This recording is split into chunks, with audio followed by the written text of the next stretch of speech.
Hello and War Eagle. My name is Matthew Summerlin. I am working on my master's in education, specifically in social sciences. I am a teacher right now at Auburn High School. I teach U.S. 10th grade history, and I also teach AP European history. It's my second year teaching, and I absolutely love it. And I'm very excited to be learning more and learning more about technology. We are a one-to-one school at Auburn High School. All the students have iPads, and I do as well. We also have a smart board in the room, and what I've used is we use Schoology as our main form of communication.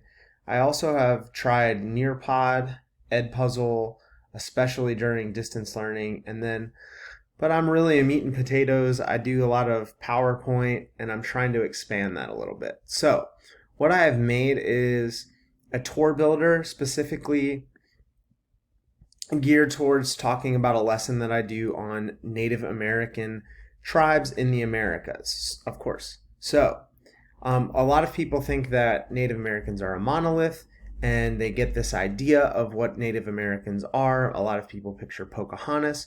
So, this is, or Last of the Mohicans. So, this is a lesson that I like to do to show just how different tribes were and how long that Native Americans had been around. So, if you would just think that they had been around for over 1,000 years, then we know that not all of them are the same. So the things I chose, I did like almost like a road trip, which is something I've done in the past. So it's going to start pretty close to Alabama at the Porch Creek Reservation of the Creek Natives in Alabama.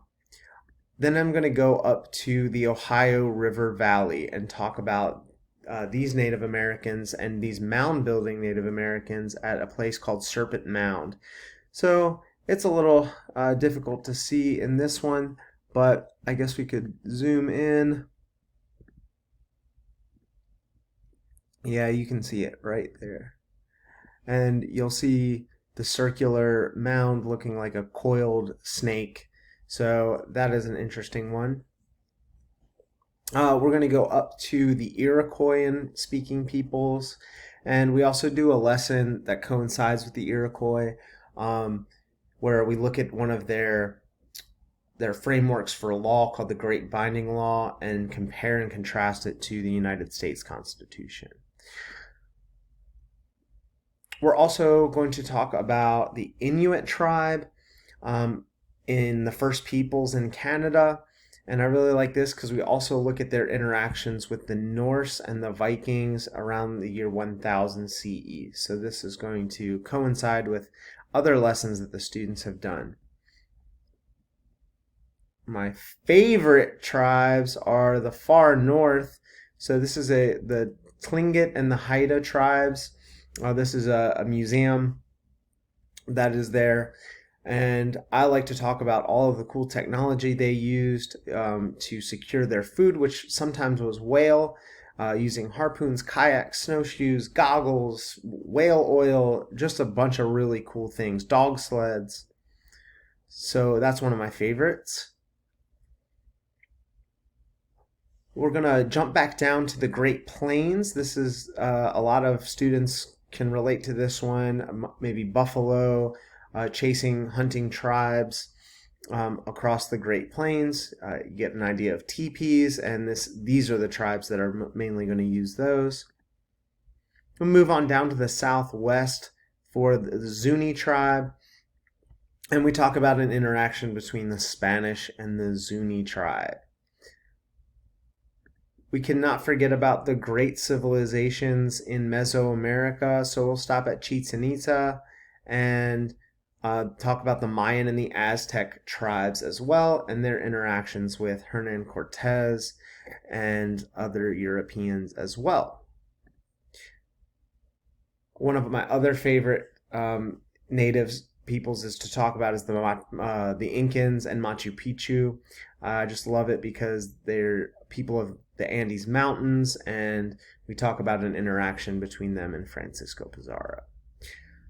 I like to end it coming back to Alabama, since that is in our state standards, is to gear some of our content towards Alabama. So we ended in Moundville, Alabama, which is not that far away from Auburn and is pretty easy to visit. Some of my students I find have been there before, so I really like to use this one as well.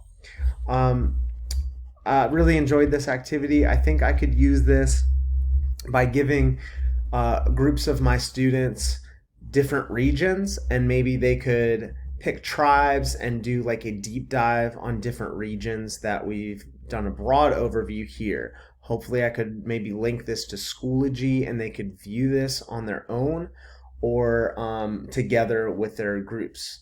But it's a great tool for distance learning and or just social distance learning.